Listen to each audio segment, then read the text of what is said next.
Hello, boys and girls, and welcome back to the news desk here at That New Toy Smell. Today's episode is brought to you by the letter T. T, as in Thundercats or Transformers. Novelty Nostalgia asked us on Facebook why we hadn't talked about the Stunt Con Job set coming for BotCon 2011.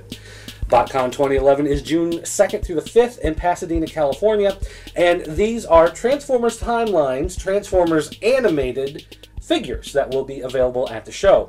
We hadn't talked about it because, oh, I don't know, we usually don't talk about Transformers because who really... Okay, yeah, I know, joke's getting old. So, moving on, let's take a look at this set. There are 5 Stunticons as part of the Stunt Con Job here.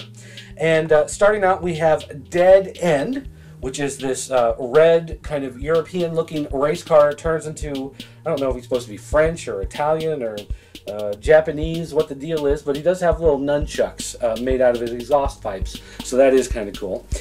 We have Breakdown, which is this whitish and blue-looking stunt car here, and he does have a crossbow for a weapon, not one that you see a lot, especially in robots. We've got Drag Strip, which is this yellow car, which turns into, looks kind of like a kid. I don't know if this is supposed to be an evil version of Bumblebee with swords, but kind of an interesting look there. We have Wild Rider, which is some sort of mean-looking muscle car. I have to say that his overall look reminds me a lot of Lockdown, the Lance Henriksen voiced character on the animated show. And then finally, Mirror Master, which is a truck who looks a lot like Optimus Prime in his vehicle form. Not exactly like him in the robot form, but pretty close. And that's an interesting looking character. So again, this 5-figure set will be available at BotCon. Those of you who live in the California area or Nevada, Arizona, even if you live in New York City and you just like going on planes and traveling across the country, check out BotCon in Pasadena this year. All right, that's enough of Transformers news. Let's move on now to our other T of the day, Thundercats. Bandai was nice enough to send us these high-resolution photos of some of the upcoming toys. One thing to note, though, these are studio photos from Bandai, which means there's this one random kid in a bunch of these photos. And right, look at this. Does he look threatening? I could take this. No, I don't think. He probably could kick my butt. But let's take a look at some of the items here. These are from the role play items that they have.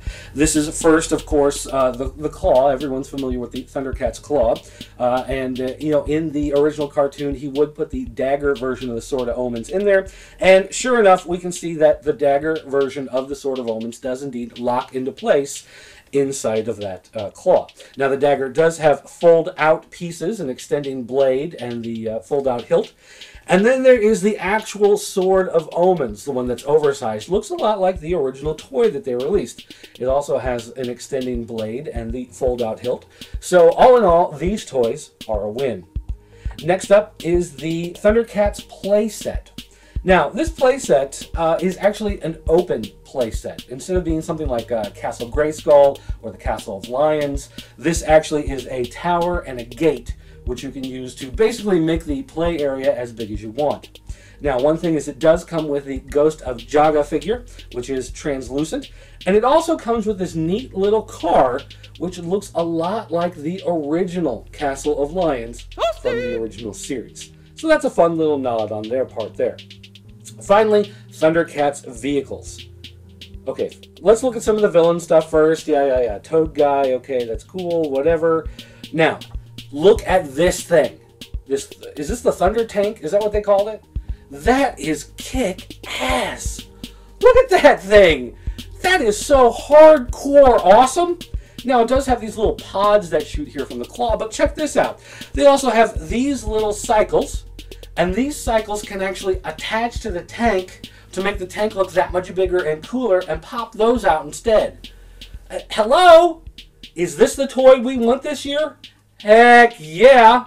I think I'm going to be buying one of these for me, one for my son, one for my daughter even. I mean, she's 3. She probably won't really understand it a lot, but she'll like having it. I'm going to buy one for my wife, which she won't want, and again, I can say that that's for me. I'm going to buy one for Damien, and he's going to go, oh, this is for 4-inch figures? I hate 4-inch. I like 6-inch figures. And then boom, it's back to being mine again. So overall, I'm going to have a pretty impressive haul of just this tank by itself, because that thing, my friends, that's a win. All right, ladies and gentlemen, that's going to wrap it up for today. I mean, I guess the only other thing we could talk about is this William Shatner doll thing. If you're into dolls and Twilight Zone, you know, Biff Van Powell has this available. The 2 characters that Shatner played on the Twilight Zone. But, you know, I mean, come on, it's a doll. Is there something on the wing? All right, anyway. Thanks for watching, everybody. Now it's time for your video review. So stay tuned to that new toy smell.